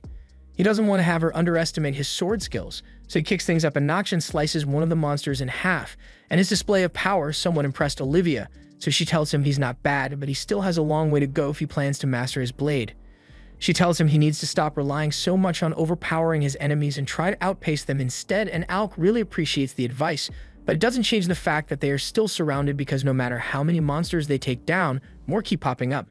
They aren't going to make any progress like this, so Olivia asks Krejia if she has figured out the location of the magic eater that's generating the anti-magic field, and Krejia believes it is back over there, but there's no way they'd be able to make it back there with so many monsters around in the way. However, Olivia doesn't think twice about it and rushes in despite the risks. While she's doing that, Alk draws the attention of the rest of the monsters to buy Olivia some time, but she's going to have to hurry up because he can't hold out for long. Krejia warns Alk that there are monsters coming from above as well, and as he looks up, he sees a vulture monster trying to swoop down on him, so he blocks its talons with his sword. The force from the vulture is so intense that it nearly causes the ground to give out beneath Alk's feet, but he is able to hold his ground and push it back. However, the vulture keeps coming back for more, and he still has to deal with the rest of the monsters here, so he is on the verge of being overwhelmed. Fortunately, he is able to trick the vulture into taking out one of the big cyclopses, so that's one less monster he has to deal with, but the vulture is still going to be a big problem for him. Meanwhile, Olivia is still making her way over to the magic eater, and it turns out to be this skeleton monster, so when she closes in on it, she stabs it through the chest and destroys its belt, so the anti-magic field should be gone now. Olivia yells over to Krejia to tell her to start creating another teleportation circle, and in the meantime, since Alk can use his magic now, he casts a 5-fold thunderbolt spell to incinerate the monsters all at once. They'd all then rush over to Krejia's side before more monsters appear, and they are all teleported out of the monster nest. Now that they are safe, Olivia asks Alk why he didn't tell her that he was a mage instead of a swordsman, because now she feels silly for criticizing his sword skills earlier, but Alk tells her that her advice was actually really helpful, and he plans to work on his sword training once they get back to town. But for now, all that matters is that everyone is safe. Just then, Krejia interrupts and tells him that while Olivia may look like she's in decent shape right now, healing magic isn't perfect, and if she continues fighting like this, it won't be long before her wounds open back up, and she's left in debilitating condition again. Krejia recalls Olivia mentioning that a traitor killed her mother, and she asks if she'd be willing to share more details on the matter, so she opens up and tells them the incident happened when she was still a child. After her adventurer mother died, she was left all alone in the world, but that's when Millie took her in. He began training her to use a sword, and day by day, Olivia's skill grew. She still grieved the loss of her mother, but Millie was like a father to her, so she would always go to him for comfort. However, that all changed on the day he told her the truth. They were raiding the dungeon together, and Olivia had just finished showing off her new skills to him. And he told her she had become incredibly strong, but in the next moment, he cut her down with no explanation. Then, as she lay dying on the floor, he leaned in close and told her that he was the one who killed her mother, and when Olivia looked into it, she found out that Millie actually used to be a part of her mother's party, so it's possible that he really did kill her. The fact that Olivia spent most of her life looking up to the man who took her mother's life was too much for her to bear, so she has been trying to get revenge on him ever since, but he practically disappeared off the face of the earth. The scars on her back have served as a reminder of Millie's betrayal, keeping her driven to achieve her revenge, but aside from that, she's got nothing left. Alk understands how she feels because after getting fired from the royal court, he felt like he had nothing left to live for. But his friends showed him that wasn't true, and he's sure it's the same for Olivia. Olivia tells him she doesn't have any friends, but Alk tells her both Lorg and Marbel seemed really concerned about her well-being, and she knows those two really wanted help, but she couldn't let them get involved because as much as she wants to get her revenge, she is also well aware of how terrifying Millie's swordsmanship can be. But since that's the case, Alk and Krejia offer to help her exact her vengeance instead. Elsewhere in the dungeon, Ornest and Yorha are still making their way through the winding halls, but they have no idea where they are because Ornest kept falling into teleportation traps over and over. Yorha is still a bit concerned about the fact that Millie was able to defeat a floor boss in a single swing, and from what Ornest knows about him, he has probably made his way down to the last floor by now, and you wouldn't be surprised if Olivia is already on her way down there to confront him. Just then, Ornest hears the sound of people approaching, so he grabs Yorha and tells her to stay quiet for a bit. A moment later, the members of the Shadow Guild come out, and one of them seems to be munching on some dungeon cores he stole from a group of adventurers earlier today. Ornest and Yorha confront them, And the Shadow Guild members are shocked to see them here since they were told that the intruders were adventurers from the Nameless Party. But it doesn't really matter because it's their job to take down any adventurers they find. However, as soon as they attack, Ornus knocks all of them out and Yora uses her binding spell to tie them up with chains. This was about as much as Ornus expected from the members of the Shadow Guild since he knew they weren't all that strong and he has no idea why they were eating all those dungeon cores since it doesn't seem to have made them any stronger. He asks the leader of the group if the Shadow Guild is here for the dungeon core of the last floor, but he completely refuses to answer any questions. However, after Yora threatens to strangle him with her chains, he suddenly becomes a lot more cooperative. He admits that his boss told him to come steal the dungeon core, and after that, Yora asks him what his relationship is with Melly, and the guy has a lot to say. He still can't get over how amazingly strong Melly is because he was able to take down that swordswoman from Nameless as well as the floor boss all by himself. Ornus realizes these guys aren't the ones in charge, so talking to them any longer would be a waste of their time. He tells Yora they should probably be reunited with Alk and the others as soon as possible, and after that, they can make sure these guys get locked up in jail for what they've done. However, the leader tells Ornus he made a mistake when he underestimated the power of the dungeon cores he has been eating. Consuming all those cores allowed him to absorb a lot of energy, and in an instant, he's able to destroy the floor beneath him and break free of his chains. He then jumps across the pieces of fallen rubble and grabs the now unconscious Yorha before running away, and he tells Ornus he can come get her down at the bottom of the dungeon. Meanwhile, Alcrasia and Olivia all return to the agreed-upon meeting place expecting to find Ornus and Yorha waiting for them. But they aren't here and Krasia is starting to get worried. They'd all decided that if they got separated, they would meet back up here no matter what, so if those two aren't here yet, then something must have happened to them. After investigating a little, the group finds a giant hole in the ground, and they are sure this wasn't here when they first came in, so this must have been created newly. But that doesn't make any sense to Alk because the floor and walls of the dungeon are supposed to be magically reinforced, so breaking through them like this should be impossible. Olivia heads down into the hole and finds Yoran's hat stuck on one of the ledges, so she throws it up to Alk and he is now certain that something terrible has happened. Meanwhile, at the bottom of the dungeon, the Shadow Guild members has just brought Yorha back to his boss and he explains that this girl is the redhead support mage that they've been after. When Yorha regains consciousness, she asks the Shadow Guild boss what's going on here because she doesn't understand why they haven't killed her already. Gloria says he has his reasons for leaving her alive, but he's not the type to start monologuing out of nowhere, so she's just going to have to remain clueless. Just then, Melly tells Gloria to stop messing with Yorha and focus on the plan because they don't have time to waste on his games. Gloria tells him it was all just a joke and that he actually takes his work very seriously. But a second later, Melia warns him that someone is coming, and before they can even react, Ornus comes flying down and stabs the Shadow Guild member in the back. He then turns his attention to Gloria, but Gloria is able to react and creates a red sword to counter Ornus. As for the other Shadow Guild member, he's still alive thanks to the energy of the dungeon core he was munching on before Ornus stabbed him in the back and wonders how Ornus was able to find him so quickly. Just then, he notices the Morbius bracelet on Ornus' wrist, and he knows all about how those things work. So he takes the one on Yora's wrist off, knocks her out, and then runs off with Melia for the next stage of the plan. As for Gloria, his job is to stay behind and keep Ornus busy while the other two get away, and he is confident that Ornus doesn't have what it takes to beat him. However, moments later, Ornus shatters his sword and stabs him through the chest, causing him to spray blood all over the place. But just when Ornus thought it was finally over, Gloria gets back on his feet despite the gaping hole in his abdomen. He then uses blood magic to heal his wound entirely, and he says he will be going all out from now on. Ornus is surprised that Gloria was able to heal himself completely in such a short time, but he isn't fazed by it because he thinks he just needs to keep attacking him until he stops regenerating. However, as Ornus stabs Gloria through the chest, he bursts out in laughter because Ornus just made the worst move possible. He grabs the spear and pulls it out of his chest, explaining that his heretic blood magic not only allows him to regenerate his body with his own blood, but it also makes him stronger the more damage he takes. Gloria then slashes at Ornus, and Ornus can tell that he really is a lot stronger than he was a moment ago. To make matters worse, Gloria is able to create any weapon he wants out of blood, so while Ornus is dazed, he spawns a whip and grabs him by the leg before flinging him into the air and slamming his body to the ground. This leaves Ornus incapacitated, and Gloria begins laughing maniacally because it has been a long time since he got to beat up someone as strong as Ornus. It's been fun, but he says it's time for him to finish Ornus off. However, Ornus refuses to go down so easily, so he gets up and summons his spear to his side. However, instead of catching it, he lets the spear fly past him, straight at Gloria. Gloria manages to dodge since he had expected Ornus to try to pull something, but what he wasn't expecting was that Ornus would close the distance and start throwing hands instead of using his spear. A few years ago, back when Ornest and Alk were in school together, they were set to have a duel one day, and during their battle, Ornest accidentally let go of his spear, launching it into a wall, but he didn't let that stop him and charged at Alk with his fist. However, the fight ended up getting stopped by the headmistress, since she was pissed about them ruining the wall, so Ornest and Alk were forced to spend the rest of the day fixing it together. Once they were done, Alk complimented Ornest on his genius strategy earlier today because he really wasn't expecting him to let go of his weapon like that. Techniques like magic swords are constantly draining mana, so creating a distraction like that is incredibly effective.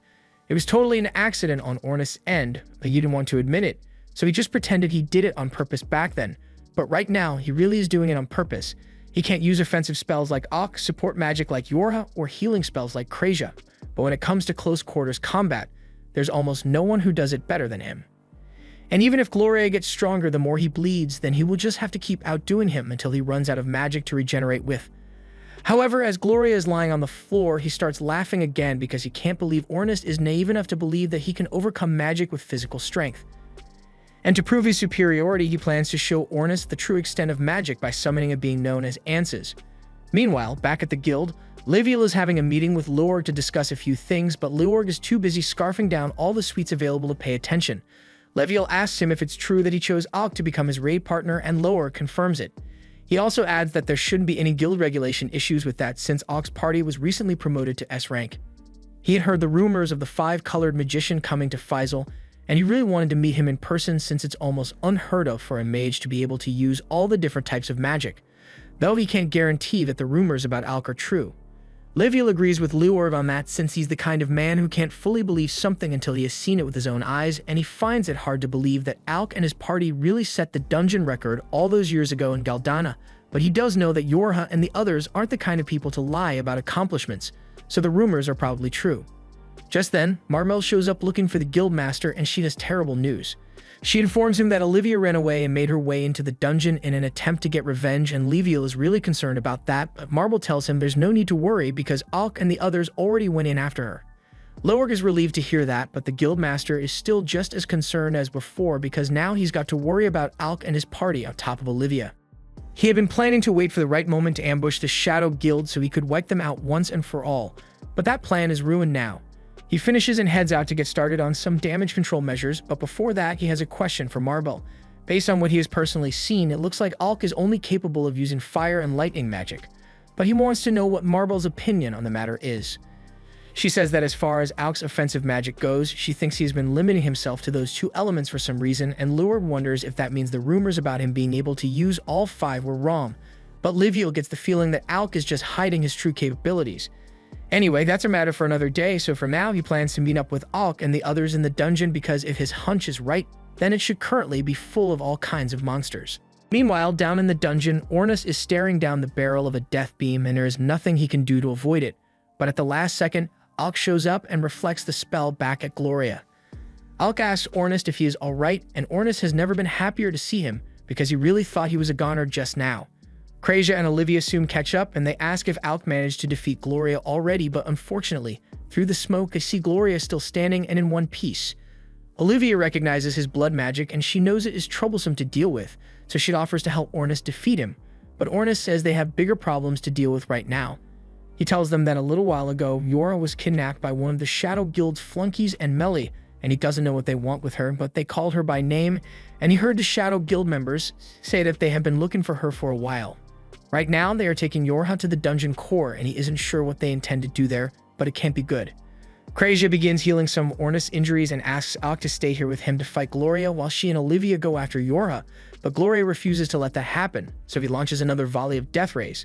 However, Alk once again reflects them back at him, creating a dust cloud that serves as perfect cover for Olivia and Krejia to slip by. Olivia even manages to throw Ornest's spear back to him, and Gloria is fuming at the fact that others are interfering in his battle, but just as he is about to attack again, he suddenly falls to his knees due to exhaustion. Ornest is relieved to see this since it means all the magic that Gloria has been using is finally starting to catch up to him. And if they can continue putting pressure on him like this, then he will eventually run out of mana to heal himself. At the same time, Leviel, Leorg, and Marble all rush into the dungeon together, and Leviel tells them he thinks the demon cultists are behind all this. They are a sect within the Shadow Guild that worships demons, and among them, you need to be especially careful of anyone with a seal on their body, because those guys don't care at all about what they have to sacrifice in exchange for strength. Meanwhile, on Alk and Ornest's end, Gloria has realized he has been backed into a corner here, so he decides to go all in and activates his sorcery seal. The seal grants him overwhelming power and physical prowess, so much so that he is able to speed blitz Ornest and bite into his shoulder before he or Alk could even react. Once Alk realizes what's going on, he tries to hit Gloria with a lightning spell, but Gloria immediately jumps back and dodges it. He's way too fast for Alk to aim and land a clean hit on him, so Alk gives up on aiming altogether and just casts a wide area lightning spell. Gloria gets caught in the area of effect, and for a moment, Alk thinks he may have done enough damage to defeat him, but then Gloria begins smiling again and says all of Alk's attempts are futile. When he's in this state, he can refill his mana constantly by using his blood, and there's no way Alk will be able to deplete his supply with puny attacks like that. Gloria begins launching slash after slash at Alk, and he's able to put up a shield in time to block, but at this rate, it won't be long before Gloria breaks through. Alk's barrier is eventually shattered, but just as Gloria was preparing to finish him off, he notices that Ornest isn't behind Alk anymore, and just then, we see Ornest sneaking up behind Gloria. However, Gloria notices him in time to block his sneak attack, and with his improved physique, he is way too fast and strong for Ornest to keep up with in his injured state. Gloria begins mocking him for having the gall to call himself a genius when he is just a nobody who's been coasting along his whole life because he was a big fish in a small pond. After the beating Gloria gave him, Ornest is left bloody and bruised, and as much as Alk wants to help, Gloria turns to him and says he had better stay back unless he wants Ornest to die right now.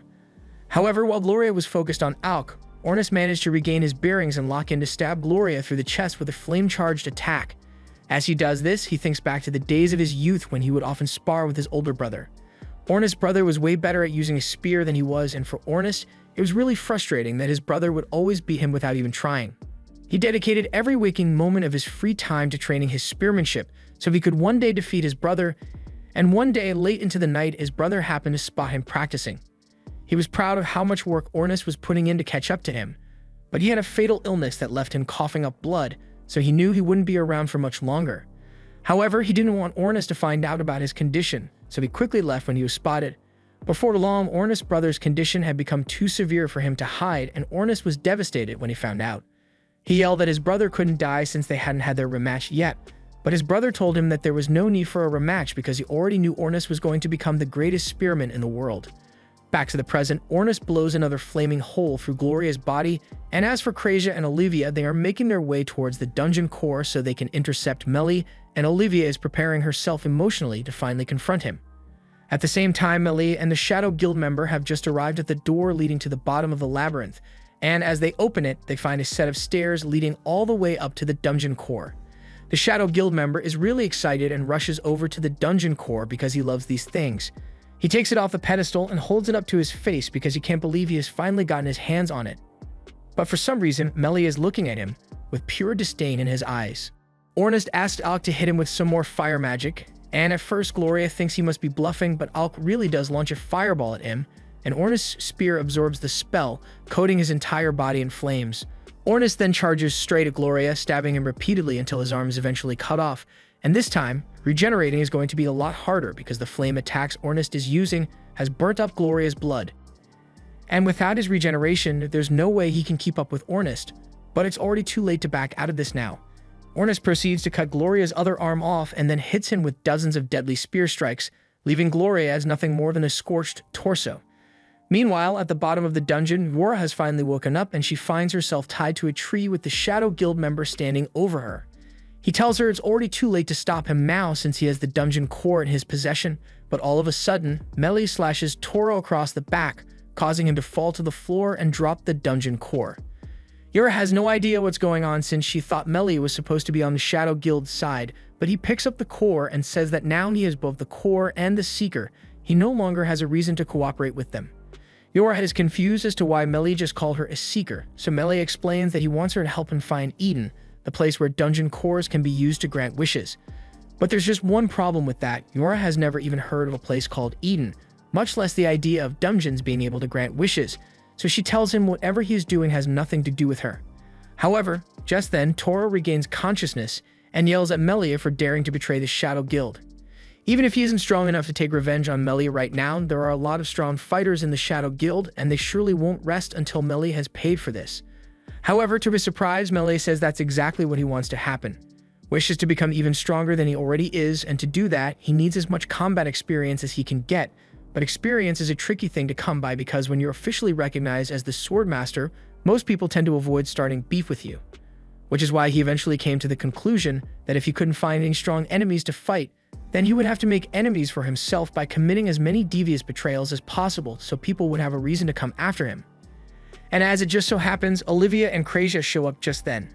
Yora is happy to see them, and now that she is back up, she tries to scare Melee off by telling him she has even more friends who should be here any minute now. But she literally just heard Melee say he wants all the smoke, so he's not scared of a fight. Though he asks her if Alk Ygritte is among the friends she mentioned, and Nora becomes rather worried because she never mentioned Alk's name to Melee before, so he should know it. However, it seems that Melee knows a lot more about Alk than they thought because he says he can't wait to meet the son of Arya Ygritte. Meanwhile, on Alk and Ornyst's side, Ornyst tells Alk he's down for the count because of the injuries he sustained during his battle with Gloria, so Alk is going to have to face Melee alone. And just so he knows, Melee isn't someone you can take down easily. Ornyst remembers one time 4 years ago when the headmaster at the academy was lecturing him for always being reckless when it comes to engaging in battles, so she warned him that if he were ever to run into the Blade Master by chance, he had better not start a fight for no reason, because that would be the end of him. That said, there's no avoiding a fight with Melee in this situation, but Ornyst warns Alk not to take any dumb risks, because making it out of this alive is the top priority. Alk swears that he will make sure Yora, Olivia, and Krasia all make it back with him, and to save time on finding them, he uses the bracelet linked to Krasia to teleport over to her. Meanwhile, at the bottom of the dungeon, Melee is slowly walking down to Olivia while she runs up at him, and she swears that she will make Melee pay for killing her mother, but she is also smart enough to know she can't beat him in a one-on-one right now, so she runs past him and grabs Yorha before jumping to safety with her. And once they are both clear of the area, Krasia fires a volley of arrows right at Melee. However, Melee is barely fazed by the attempted sneak attacks, so he simply pulls his cloak over his body to shield himself from the arrow rain, and then he turns to face the three who will be his opponents for today. Yorha doesn't want to take any chances, so she immediately casts Bind on him, trapping Melee in place, and Krasia takes aim at him once more. She tells Melee that he messed up by letting them rescue Yorha so easily, because now their attack formation is unbeatable, and to finish him off, Yorha casts a 7-fold enchantment on Krasia's bow so she can launch a max-power Phoenix arrow. However, even with the ball of fire headed his way, Melee can't help but smile since this is exactly the kind of challenge he hoped to face. He begins struggling against the chains until he eventually slices through one of them, and once he is free, he easily cuts through the Phoenix arrow in one swing. Yorha can't believe what she just witnessed because that was the strongest attack she had in her arsenal, and it was even boosted by Yorha's support magic, yet he was able to destroy it so easily. While the others are still in shock, Olivia has already sprung into action and is preparing to slash Melee from behind, but before her blade could make contact, Melee raises his sword and blocks the strike without even looking. He is disappointed that Olivia really thought such a basic tactic would work on him, because she should know by now that she can't beat him alone, but Olivia says she won't allow anyone else to claim Melee's head. As she charges at Melee, he comments that there must be a talented healer in Faisal if Olivia has recovered so much in such a short amount of time, and he assumes it must the Krasia's doing. He tells Olivia that she has found herself some good friends because their attack earlier was decent and showed a promising future, but at the end of the day to him, they are still nothing more than kids playing pretend. He is disappointed that Olivia is still so weak despite everything she learned from him, and he tells her that friends alone will never make up for such weakness. Hearing those words from Melee's mouth causes Olivia to have a flashback to her childhood where Melee found her crying by herself in her room. He asked her what was wrong, and she explained that she got into a fight with a bunch of the kids because they were making fun of her mom. They said she had to have been a weak adventurer to die in a dungeon like that, and they wouldn't play with Olivia because she was adopted, and Melee didn't blame her for fighting because you can't let something like that go. However, he told her that she doesn't need to be upset that they won't play with her because there is strength to be found in loneliness. He says it can act as motivation to grow stronger than anyone who would try to bully you, and there's no way of knowing if Melee said this to genuinely cheer her up or to manipulate her into becoming battle-hungry, but it worked because from that day onward, Olivia became incredibly serious about training so she could become as strong as possible. And that's part of the reason she is so determined to beat him with her own hands. She slashes at Melee, but he blocks it while barely unsheathing his sword and pushes her back. He then kicks her straight into a nearby rock, and Krasia is getting really worried about her, but just as she's about to run over and help, Yora warns her that she needs to keep her distance from Melia at all costs, because neither of them is skilled enough at close combat to face him head-on. That said, even when Krejia fires an arrow at him, Melia is easily able to catch it because it was much weaker than the Phoenix arrow she used earlier, and now he is slowly walking towards them with murderous intent, so they don't know what to do. Olivia yells for Krejia and Yora on the run because they are doomed if Melia gets too close to them, but it's already too late because he is within striking distance now, and he already has his hand on his sword. However, just as Melia unleashes Sword Strike, Olivia got up and ran in front of it because she couldn't bear the thought of losing any more of her loved ones to Melia, so she stood there and took the brunt of the attack. This allowed her to protect Yora and Krejia, but it also resulted in severe damage to her body, so she collapsed to the ground shortly after. Krejia rushes to her side and immediately begins trying to heal her, and Melia is just standing there waiting because he knows there's nothing they can throw at him that would be an actual challenge. But just then, Alk comes falling out of the sky, and this is exactly what Melia has been waiting for, so he gleefully locks swords with Alk and knocks him back. Yora is worried about Alk's safety, so she offers to help him fight, but he tells her he's fine on his own, so she and Krejia should focus on taking care of Olivia for the time being. He then charges at Melia, and Melia readies his sword for the clash, perfectly parrying each and every one of Alk's attacks. Alk demands to know why Melia would treat Olivia so terribly when she trusted him so much, but he says she wouldn't have been hurt at his hands so many times if she were strong enough to defend herself, so it's her own fault. Hearing this enrages Alk, so he charges at Melia once more, but this time, Melia dodges before Alk's strike lands and tells him he needs to start taking this more seriously.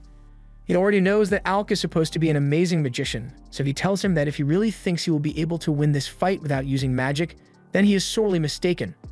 Alk realizes that Melia is right, so he decides to bust out his Thunder Dragon spell and sends it at Melia with full force. Melia just stands there and eagerly awaits the attack, and as his sword strikes it, it gives him a lot of trouble, but he is eventually able to gain some ground on the spell and push it back, something that Yora didn't even know was possible. Ellie then proceeds to slice through the spell completely, and he is quite pleased with how it turned out, since this is the first real challenge he has received in a while. It even made him bleed a little, so he tells Alk he is the perfect example of what an adventurer should be. That said, he doesn't think Alk is a good magician because that lightning spell, while powerful, had no killing intent behind it. He starts wondering if he should target Yora to motivate Alk to try a little harder, but Alk can tell what he's thinking, so he tells Melia to leave the others out of this. If he really wants to see murderous intent, then that's what he's going to get. Alk thinks back to the promise he made with Ornus not to do anything risky, but it looks like he's going to have to break that promise because he can't think of any other way to get out of this. He begins channeling all of his mana outward, and as soon as Yora realizes what he's planning to do, she says they need to stop him. But it's already too late because the spell is in motion. Normally, it's impossible to replenish your mana externally, but Alk came up with an original spell called Limit Break that allows him to expel all the mana in his body and draw more in from his environment. And while the toll on his body is tremendous, there is no limit to the magic he can use in this state, so it is his trump card. In this world, there are thousands of different kinds of mana, and absorbing different mana into your body is the same as poisoning yourself, so it is generally agreed that it's impossible to absorb mana externally, so mages must generate it from within. However, Alk is an exception to that rule. 4 years ago, while the team was still making preparations for their battle against the Hydra, they were in the library looking for any useful information they could find on the monster. However, to their dismay, they found out that the Hydra has 5 heads, each with a different element, and the only way to defeat it is to strike all the heads with the 5 different elements at once. And that's a huge problem because there are only 4 of them, and Ornus can't use any magic at all. Alk is already capable of using fire and lightning, so they wouldn't need to worry about that, but the rest of the elements would be hard to pull off. Even though she doesn't use it often, Krejia technically has an affinity for air, so she could attack with it given enough time to practice, and Yora happens to have an affinity for both earth and water elements. However, she's terrible at attack spells, so no amount of practice would make it work. She apologizes to the team for being so useless, but Alk doesn't seem bothered because he already came up with an idea to solve their problem. Since mana is everywhere, then if he wanted to use all the different elements at once, all he would need to do is find a way to pull the external mana in, giving him a nearly unlimited supply. The others agree that it sounds cool in theory, but they have never heard of a way to absorb external mana, and even if Alk did manage to pull it off, he would only end up hurting himself since external mana is pretty much poison. However, despite the risks, Alk still seemed determined to look into the topic more, so he grabs a few books and runs off to do some research by himself, and this is the result of that research. Yora explains that in this state, Alk is capable of using all the mana in the vicinity to cast any type of magic with no limits. He immediately casts a 5-layered elemental barrage at Melia, and at first, Melee is able to hold his ground against Alk's spells, but then he gets himself caught in a wind spell. And even though he's eventually able to slash his way out, he ends up with a wound on his chest, and this is the first time any of them have actually dealt damage to Melee, so Yora and Krejza are confident that Alk can take him down.